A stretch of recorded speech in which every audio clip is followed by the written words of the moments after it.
Tayo, syempre, good morning muna dyan at good evening rito. Eto ha, ang pag-uusapan natin about sa impeachment trial na nangyari kahapon. Aba, 4-0 na. Pero bago yun ha, syempre, kailangan muna, babati lang ako kanina kasi habang ako ay nasa trabaho, no, so pumunta ako sa isa sa mga DQ restaurant, no. Ano namin to kliyente, no. So, yun. Meron tayong mga ano ron, yung mga Pilipino ron na ating mga kaibigan, sabi nila, pakibati ko sila. Paki-shoutout ko sila, no?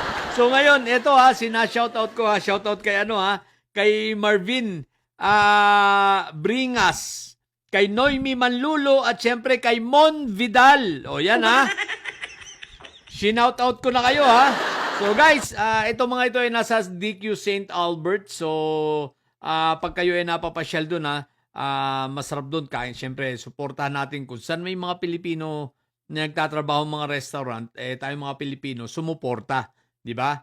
So, yun. Sa St. Albert, maraming mga Filipino restaurant, maraming kainan doon. At the same time, maraming mga Pilipinong nagtatrabaho doon. Okay? So, yan Marvin, Noemi, and Mon Vidal, shoutout sa inyo. Okay guys, ito, pag-usapan na naman natin itong nangyari sa impeachment trial kahapon, no? Kumbaga sa basketball, kung best of 7 lang, laglag na ang mga didilis. Bakit? Maliwanag, 4-0. Sa 4 na araw na trial, lahat puntos ng prosecution. Sasabihin nyo naman, bias ako. Natural, bias ako. Di ba? Pero, kahit hindi ako maging bias, totoo naman, 4-0 naman talaga.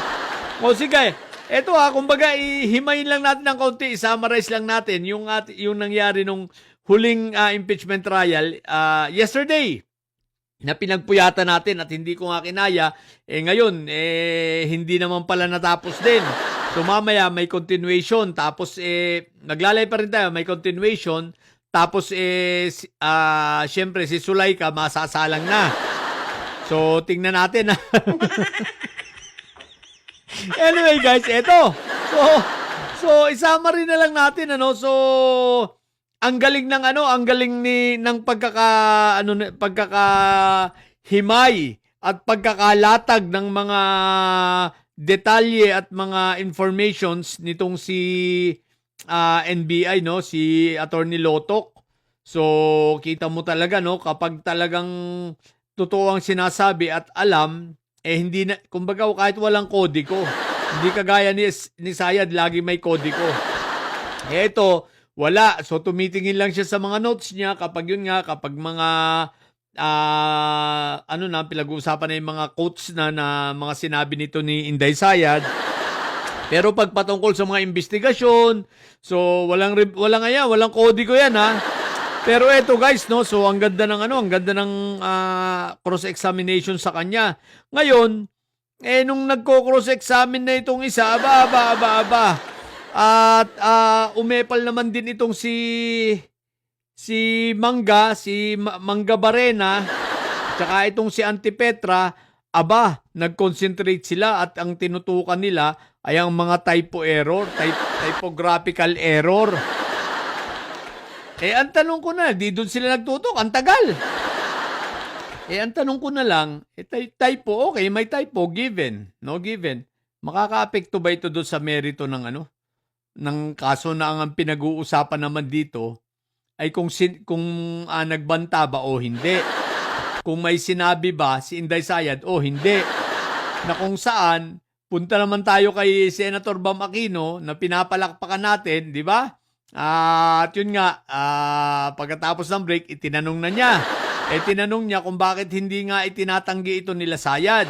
Ang sagot naman na itong mga abogado, itong si Inday Sayad, general anong tawag dito?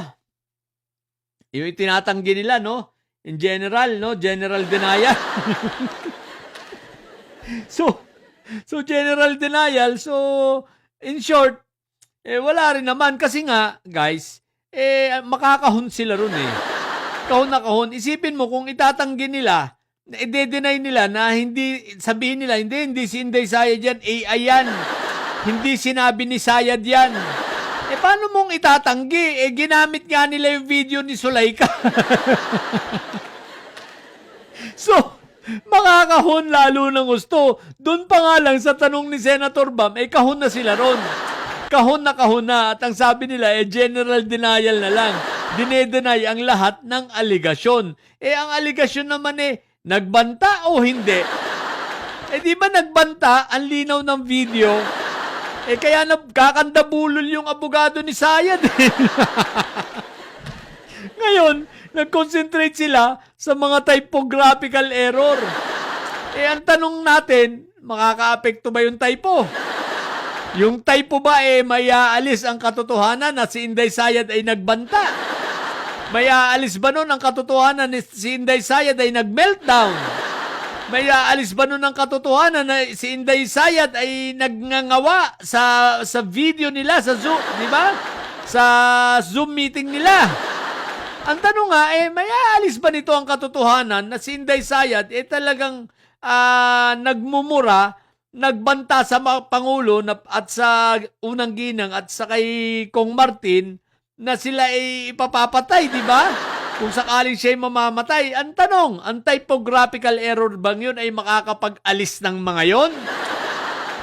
Ang sagot natural, hindi. Kaya sila ay masyadong tinututukan kasi yun ang diskarte nila. Kumbaga technical, no? Yung mga technicalities ang babanatan nila, hindi nila naisip na wala naman sila sa korte. Wala sila sa judicial court, kundi sila ay nasa impeachment court. Impeachment, di ba? Nasa impeachment sila, nasa Senate sila. Iba yan, no? Dito, ang tinitingnan nyo dapat, mga bubong mga abogado ito ni Sayad, ang perception ng tao. Dahil ang tao ay nakabantay sa inyo at nanonood. Ngayon, kahit anong technical ang sabihin ninyo, ang tao ay nakatingin sa katotohanan. Kahit paanong technical ang gamitin ninyo, baliwala yan. Dahil ang tanong lang naman nagbanta ba si Sayad o hindi? Ang sagot, nagbanta. Ang sasabihin nyo, triggered lang. Triggered lang dahil may mga pagbabanta rin sa buhay niya. Regardless, kahit pa triggered, ang tanong, tama bang sabihin ng ikalawang pinakamataas na tao sa Pilipinas, no, na nasa gobyerno, ang salitang mga yon?